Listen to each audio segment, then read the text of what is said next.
नमस्कार, NB news में आपका स्वागत है और मैं हूं आपके साथ आकांक्षा मिश्रा। आइए आगाज करते हैं मध्य प्रदेश और छत्तीसगढ़ की अहम खबरों का। ओडिशा के बालासोर में बीते दिन शुक्रवार शाम को बड़ा रेल हादसा हो गया। इस हादसे में करीब 280 लोगों की मौत हो गई, जबकि 900 लोग घायल बताए जा रहे हैं। इस रेल हादसे से पूरा देश सदमे में है। नागरिकों का भी हृदय से अभिनंदन करता हूं, क्योंकि उन्होंने इस संकट की घड़ी में चाहे ब्लड डोनेशन का काम हो, चाहे रेस्क्यू ऑपरेशन में मदद की बात हो, जो भी उनसे बन पड़ता था करने का प्रयास किया है। खास करके इस क्षेत्र के युवकों ने रात भर मेहनत की है। मैं इस क्षेत्र के नागरिकों का भी आदरपूर्वक नमन करता हूं कि उनके सहयोग के कारण ऑपरेशन को तेज गति से आगे बढ़ा पाए। रेलवे ने अपनी पूरी शक्ति, पूरी व्यवस्थाएं रेस्क्यू ऑपरेशन में आगे रिलीफ के लिए और जल्द से जल्द ट्रैक रिस्टोर हो, यातायात का काम तेज गति से फिर से आए, इन तीनों दृष्टि से सुविचारित रूप से प्रयास आगे बढ़ाया है।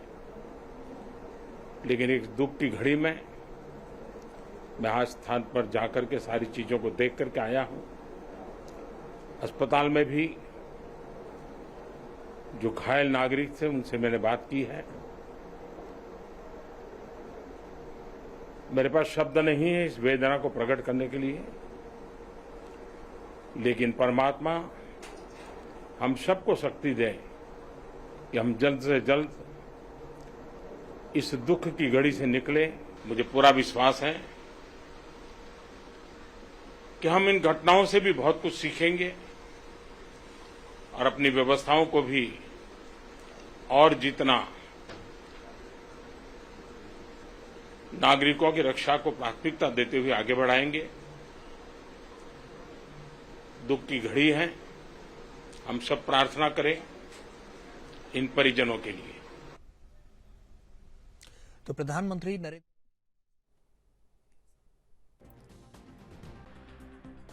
अभी आपने प्रधानमंत्री नरेंद्र मोदी को सुना। उन्होंने ओडिशा के हादसे पर दुख व्यक्त किया है और साथ ही कहा है कि आगे इसको लेकर कड़े से कड़े इंतजाम किए जाएंगे। वहीं इस घटना पर छत्तीसगढ़ के मुख्यमंत्री भूपेश बघेल ने भी दुख व्यक्त किया है और उन्होंने ओडिशा के मुख्यमंत्री नवीन पटनायक से फोन पर इस हादसे को लेकर चर्चा की है। उन्होंने ओडिशा के बालासोर जिले में हुए ट्रेन हादसे पर गहरा दुख व्यक्त करते हुए अपनी संवेदना प्रकट की है। सीएम बघेल ने सीएम नवीन पटनायक से कहा कि छत्तीसगढ़ की ओर से ओडिशा को हर संभव मदद दी जाएगी। सीएम बघेल ने कहा कि छत्तीसगढ़ के लोग पीड़ित परिजनों के दुख में साथ खड़े हैं, घायलों के शीघ्र स्वास्थ्य लाभ की कामना करते हैं। इससे पहले सीएम भूपेश बघेल ने ट्विटर के जरिए रेल हादसे पर अपनी संवेदना व्यक्त की। उन्होंने लिखा कि ओडिशा के बालासोर जिले में बाहानागा रेलवे स्टेशन के पास कोरोमंडल एक्सप्रेस ट्रेन के दुर्घटनाग्रस्त होने का समाचार दुखद है। दुर्घटना में दिवंगत जनों की आत्मा को ईश्वर शांति दे और घायलों के स्वास्थ्य लाभ की कामना करता हूं।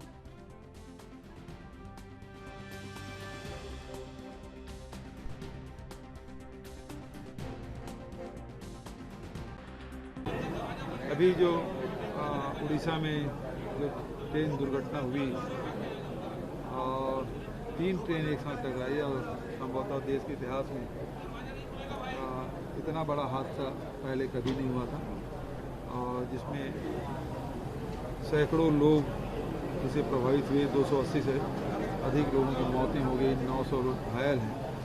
और मैं मृतक परिवार को श्रद्धांजलि अर्पित करता हूं और जो घायल उनसे जल्दी स्वस्थ होने की कामना करता हूं। उड़ीसा के मुख्यमंत्री से मेरी बात हुई और मैंने कहा कि छत्तीसगढ़ सरकार इस दुर्घटना में जो भी सहयोग उड़ीसा गवर्नमेंट को चाहिए हम लोग देने के तैयार हैं। और उन्होंने कहा कि धन्यवाद भी दिया और सहयोग करते हुए भावना व्यक्त की उससे, और साथ ही आवश्यकता पड़ी तो उन्होंने सहयोग लेने की बात की। सर, ये बहुत बड़ी चूक है क्योंकि 3 गाड़ियों की आपस में टकरा है। क्या मानते हैं कि कहीं ना कहीं केंद्र सरकार की लापरवाही भी है? देखिए, एक तरफ तो पहली बात तो ये है कि पहले रेल बजट होता था, उसको आपने बंद कर दिया और इसमें बहुत सारी चर्चाएं होती थी। दूसरी बात है जो बेसिक काम होना चाहिए वो काम शायद नहीं हो रहा है। तीसरी बात ये है कि आज जिस प्रकार से मालगाड़ी से टकराया है, अभी तो जांच का विषय है। यदि दो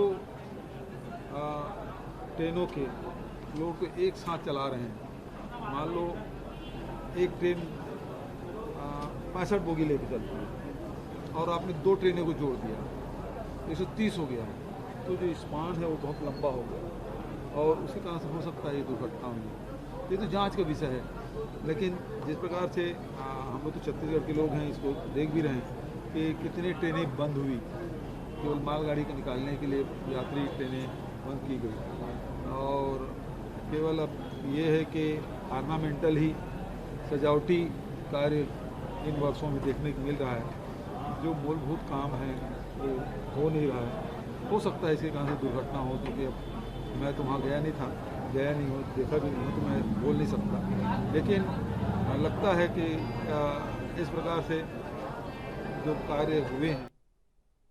छत्तीसगढ़ के मुख्यमंत्री भूपेश बघेल राजधानी रायपुर स्थित राजीव भवन में युवा कांग्रेस प्रदेश कार्यकारिणी की बैठक में शामिल हुए, जहां प्रदेश प्रभारी कुमारी शैलजा और पीसीसी चीफ मोहन मरकाम भी मौजूद रहे। इस मौके पर मुख्यमंत्री ने युवा कांग्रेस को संबोधित करते हुए कहा कि हमें मुद्दों का अध्ययन करना होगा, तब बीजेपी को हरा पाएंगे। इसके साथ ही उन्होंने कहा कि बीजेपी के लोग अफवाह फैलाने का काम करते हैं, हमारे नेताओं के खिलाफ दुष्प्रचार करते हैं। उन्होंने विपक्षी दल पर निशाना साधते हुए कहा कि सोशल मीडिया में जवाब देने की तैयारी ठीक से करें। साथ ही मणिशंकर अय्यर के बयान का उदाहरण देते हुए सीएम ने कहा कि चुनाव से पहले संभल कर बयान दें, पार्टी के बड़े नेताओं से सलाह जरूर लें।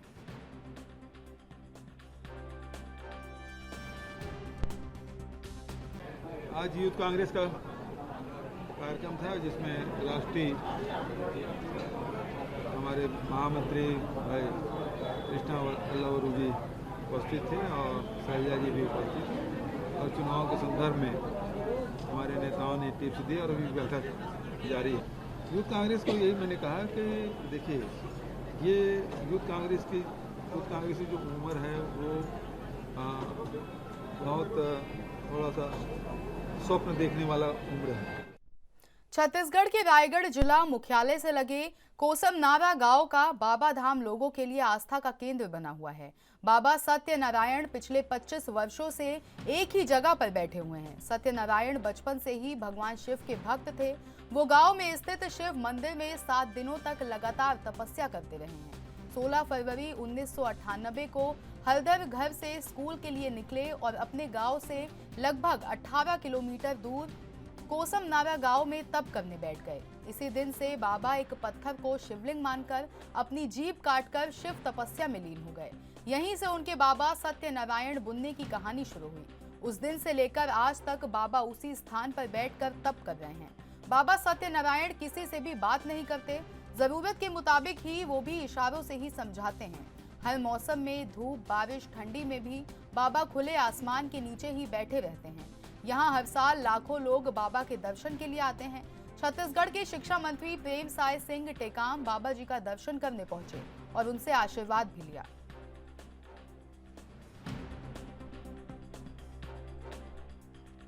रायगढ़ में स्थित बाबा धाम में बाबा सत्यनारायण महाराज का दर्शन करने के लिए पहुंचे हैं छत्तीसगढ़ के शिक्षा मंत्री प्रेमसाय सिंह टेकाम जी आज महाराज जी का दर्शन करने के लिए पहुंचे हैं।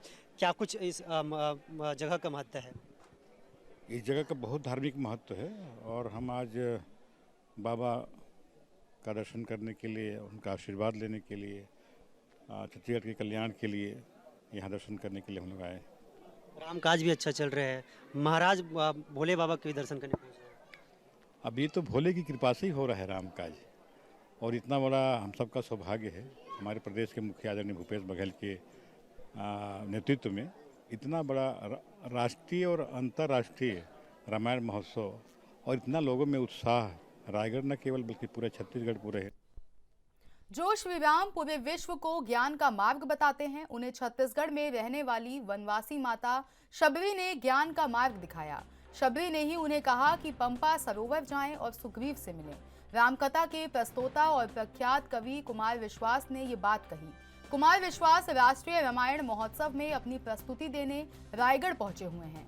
विश्वास ने कहा कि ये छत्तीसगढ़ के लिए सौभाग्य है कि यहाँ श्री राम के चरणों की धूलि पड़ी। विश्वास ने कहा कि भगवान श्री राम विश्व मंगल, लोक मंगल और समरस शासन की सबसे बड़ी अवधारणा है।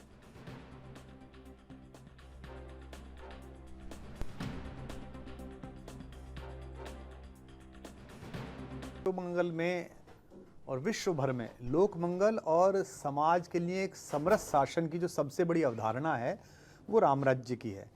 और मुझे ये पता था कि भगवान के चरण यहाँ पड़े हैं, इस मार्ग से भगवान गुजरे हैं, लेकिन इतने व्यापक स्तर पर कि आज भारत भर को पता है और धीमे धीमे विश्व भर को पता चल रहा है। मैं दिल्ली से आता हूँ, राजधानी के इस राष्ट्रीय क्षेत्र में भी लोगों को पता है कि छत्तीसगढ़ में इस समय भगवान राम का जो वनगमन पथ है उस पर काम हुआ है, कौशल्या जी के मंदिर पर काम हुआ है, माता शबरी के आश्रम पर काम हुआ है, राजिम पर काम हुआ है। और रायगढ़ में इतना बड़ा उत्सव मुझे तो पता नहीं कि पहले कभी हुआ, मैं पहले भी आया हूँ, लेकिन इतने व्यापक स्तर पर जहाँ देश भर के अधिकांश सभी प्रदेश आए हैं, विश्व के दूसरे देश भी आए हैं, ये बहुत बड़ी योजना है। और इसके लिए मैं सरकार को, मुख्यमंत्री जी को, हमारे संस्कृति मंत्री जी को आभार व्यक्त करता हूँ, बधाई देता हूँ। और मुझे लगता है कि भगवान राम जो हैं वो राजनीतिक मतभेद से ऊपर का विषय छत्तीसगढ़ ने बनाया है। भारत का पहला राज्य है जिसने राम की सर्व स्वीकार्यता को दलीय बंधनों से ऊपर उठा दिया है पिछले कुछ वर्षों में जो हुआ है, और ये लगातार जारी रहे। और मुझसे माननीय मुख्यमंत्री जी ने और हमारे मित्र संस्कृति मंत्री जी ने कहा था कि इसमें मैं लगातार अपनी सहभागिता दूं, तो मुझे बड़ी प्रसन्नता है। जो पूरे विश्व को मार्ग बताता है उसे छत्तीसगढ़ की एक आदिवासी, एक वनवासी, एक मूल निवासी, एक प्रकृति के अंचल में रहने वाली माता ने मार्ग बताया है। ऐसे लीलाधारी भगवान को मार्ग बताने की क्षमता ये केवल छत्तीसगढ़ में हो सकती है। छत्तीसगढ़ को इस बात की प्रसन्नता होनी चाहिए कि हम उत्तर प्रदेश वालों का, अवध वालों का जो दुर्भाग्य है वो आपका सौभाग्य है। आपका एक ही रिश्ता रह जाता कि भांजे हैं, लेकिन ये जो दूसरा रिश्ता हुआ कि आपका भांजा वो गांव-गांव, जंगल-जंगल इस रास्ते से गुजरा है, ये रिश्ता हमारा दुर्भाग्य था और आपका सौभाग्य था। तो मैं आज उसी सौभाग्य के क्षण को साक्षी बनने के लिए आया हूँ और मैं आशा करता हूँ ये रस जो है। प्रभु श्री राम की भक्ति में कोलबा का सारा शहर मगन होने वाला है। दरअसल शहर के डीडीएम रोड में राजस्व मंत्री जय सिंह अग्रवाल की ओर से श्री राम मंदिर का निर्माण कराया जा रहा है। इस मंदिर के संबंध में जानकारी देते हुए राजस्व मंत्री ने बताया कि 12 जून को राम दरबार में प्राण प्रतिष्ठा होगी। उन्होंने बताया कि राम मंदिर के निर्माण के लिए राजस्थान, हरियाणा और महाराष्ट्र से कारीगर बुलाए गए थे। ये वही कारीगर हैं जिन्होंने अयोध्या के राम मंदिर में भी काम किया है। राम दरबार में राजस्थान के खास संगमरमर पत्थर का उपयोग किया जा रहा है। यही पत्थर अयोध्या के राम मंदिर के निर्माण में भी इस्तेमाल हुआ है। उन्होंने बताया कि 12 जून के कार्यक्रम में शंकराचार्य स्वामी निश्चलानंद सरस्वती महाराज सभा को संबोधित करेंगे। महाराज की मौजूदगी में प्रभु श्री राम दरबार की प्राण प्रतिष्ठा की मुख्य पूजा की जाएगी।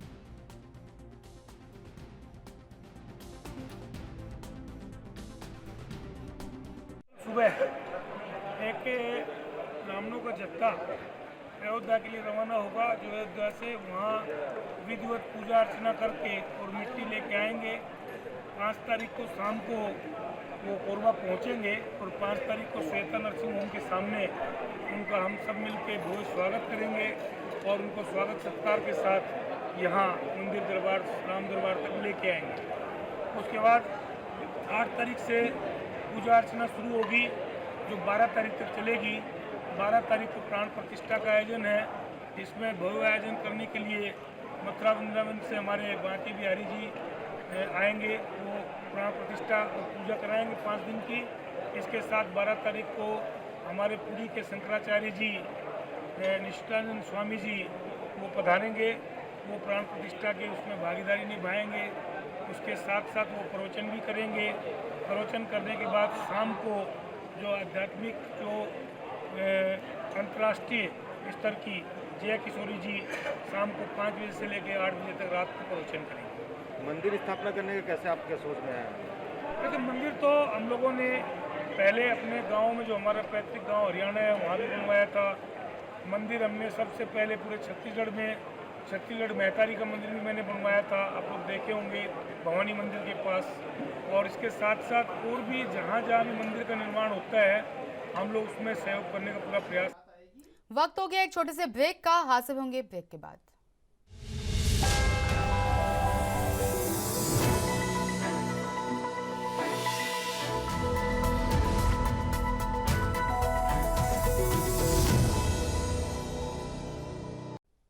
एक बार फिर हाजिर हैं ब्रेक के बाद, बढ़ते हैं अगली खबर पर।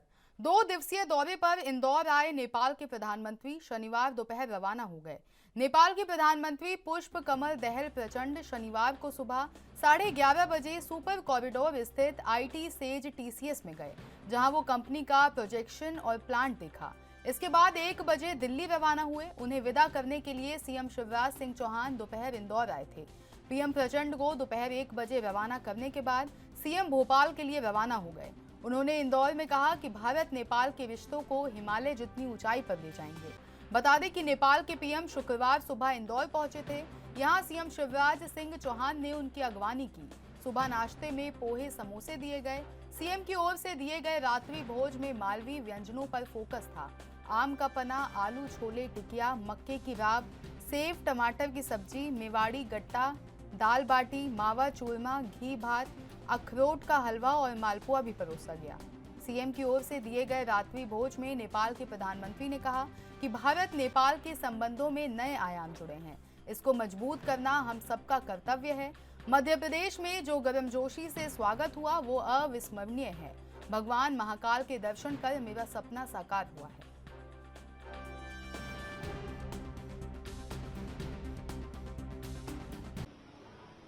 हमारी संस्कृति, हमारी सभ्यता, हमारी परंपराएं, राम अगर भारत से आते हैं तो जानकी जनकपुर से आती है। एक और आपको अपने बीच पाके हमको ऐसा लगता है कि अपने बीच में आए हैं। मैं आपका बहुत बहुत हृदय से स्वागत करता हूं, अभिनंदन करता हूं। एक बार आप भी जोरदार ताली बजा के माननीय प्रधानमंत्री जी का स्वागत और अभिनंदन करें। मंत्री जी, सब अतिथिगण और यहाँ उपस्थित सभी महिलाएं तथा सज्जन, मुख्यमंत्री जी ने कहा कि हमारे लिए ये बहुत खुशी और गर्व की बात है, लेकिन मुझे लगता है कि मेरे लिए ये बहुत खुशी और गर्व की बात है कि आप लोगों ने दिल खोल के मेरी स्वागत की है। इसके लिए मैं सबको अभिवादन करना चाहता हूँ।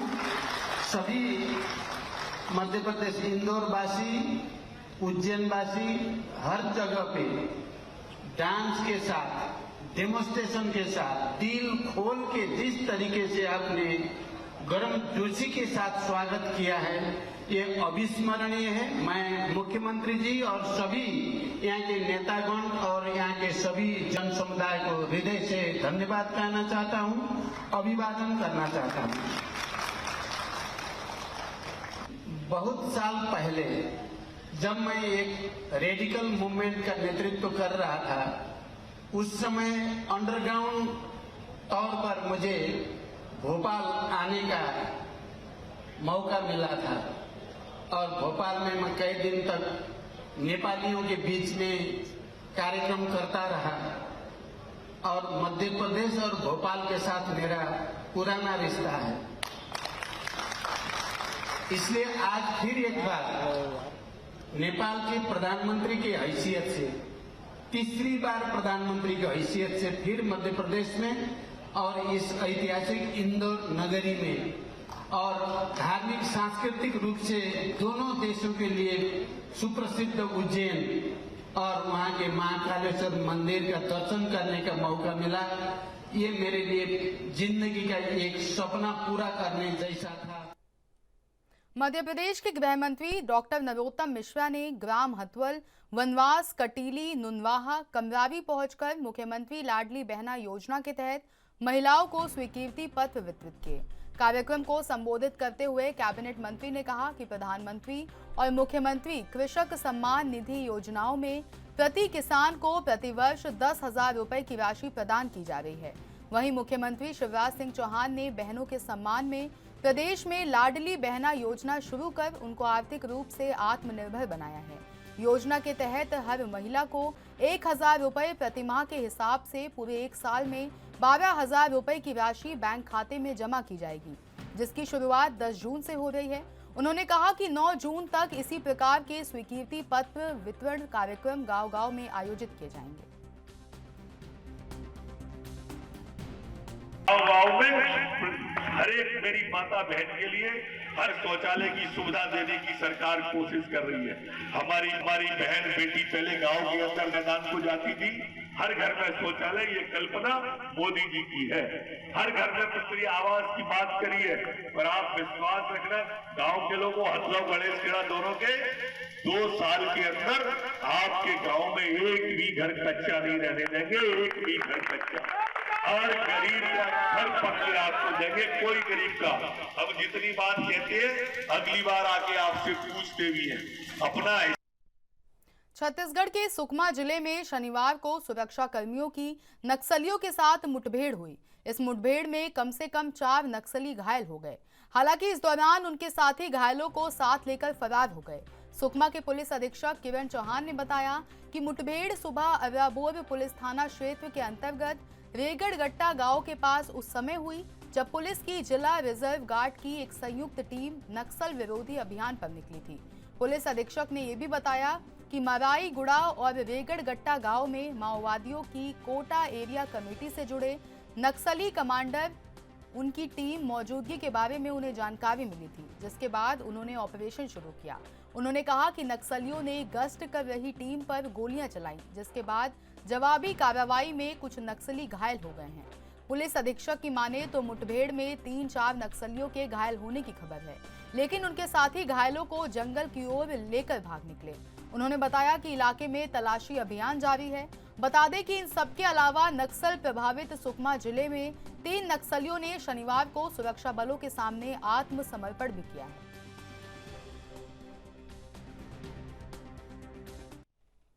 अंबिकापुर शहर के सबसे व्यस्ततम क्षेत्र जिला न्यायालय के सामने स्थित व्यावसायिक प्रतिष्ठान वेलकम ऑटो पार्ट्स में भीषण आग लग गई। दमकल विभाग और प्रशासनिक अमला मौके पर मौजूद रहा। दमकल और पुलिस विभाग के संयुक्त प्रयास से आग पर काबू पाने का प्रयास किया जा रहा है। आपको बता दें कि लाखों का नुकसान हुआ है। आग बढ़ने पर रिहायशी क्षेत्र में कोई बड़ी घटना हो सकती थी।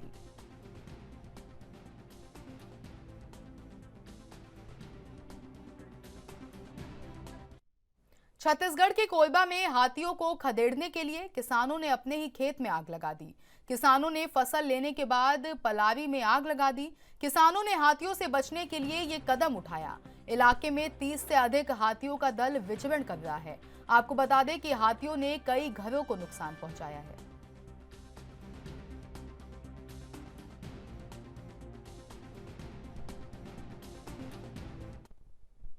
छत्तीसगढ़ के कांकेर में पति पत्नी पर धारदार हथियार से हमला करने का मामला सामने आया है। अज्ञात लोगों ने हमला किया है, जिसके बाद दोनों गंभीर रूप से घायल हैं, जिनका कांकेर जिला अस्पताल में उपचार चल रहा है।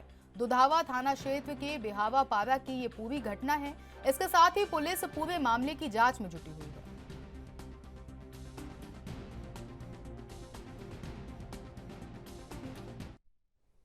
बिलाईगढ़ के ग्राम चुरेला में एक महिला पर चाकू से हमला करने का मामला सामने आया है। इस हमले में महिला गंभीर रूप से घायल हो गई।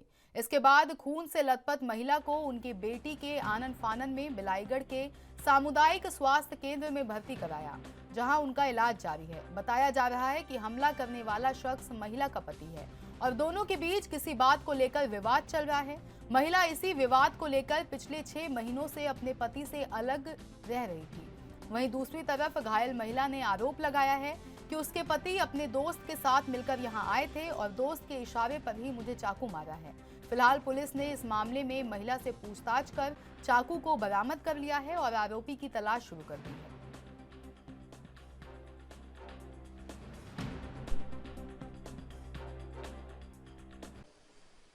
मैं और मेरे पति संतोष बंजारे शादी किए थे। हम लोग का ये दूसरा शादी है और दूसरा शादी होने के बावजूद भी मैं अपना स्कूल बंद करके उसके साथ काम करने गई थी बाहर, चेन्नई, हैदराबाद। 2 साल कोरोना काल में रायपुर में रही हूँ।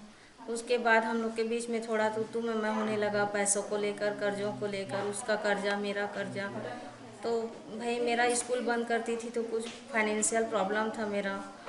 फिर हम लोग यहाँ घर आ गए चंदेरी। यहाँ हम लोग अपने ननंद देवर का शादी किए। फिर उसके बाद उन लोग का और कर्जा बढ़ गया घर में, 1.5-2 लाख का कर्जा है उन लोग का।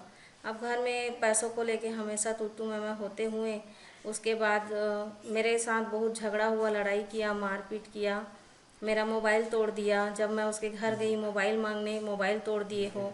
और मैं स्कूल में काम कर रही हूँ तो मुझे पैसों मोबाइल का ज़रूरत है।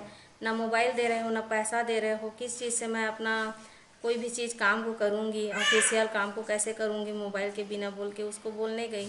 तो उस लड़ाई में मेरे को इतना मारा था कि मेरा उंगली टूट गया था। उसके बाद रॉड लगा था उंगली में। उसके बाद मैं थाना में रिपोर्ट लिखाई थी। मध्य प्रदेश और छत्तीसगढ़ की खबरों में मेरे साथ इतना ही। देश के तमाम बड़ी खबरों के लिए बने रहिए हमारे साथ और देखते रहिए ANB न्यूज़।